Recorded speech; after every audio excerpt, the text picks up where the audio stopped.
এই যে ভাই, দেন তো গাড়ির টাঙ্কিটা ফুল করে দেন।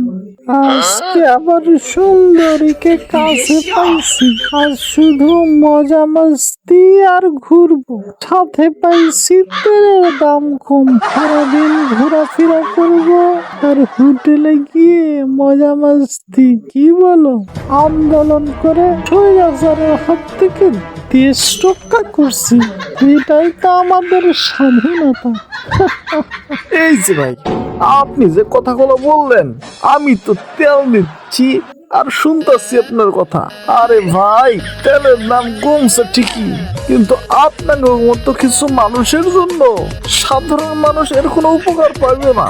কেন ভাই, আমরা আবার কি করলাম? কি করলেন মানে?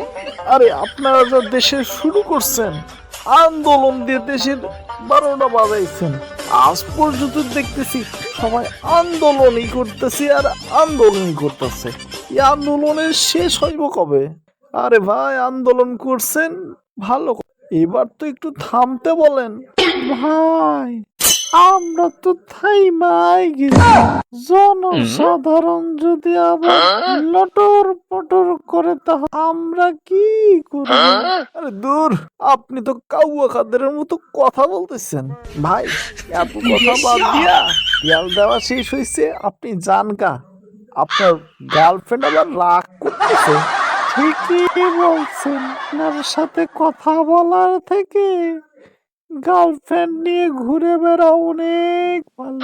থাকেন জায়গা, দোয়া কইরেন আর তেলের দামটা যেন আরো একটু কমে। 25-26 না, এই একবার যেন 100 হয়। হলে আমাদের মতো প্রেমিকের একটু উপকার হইব।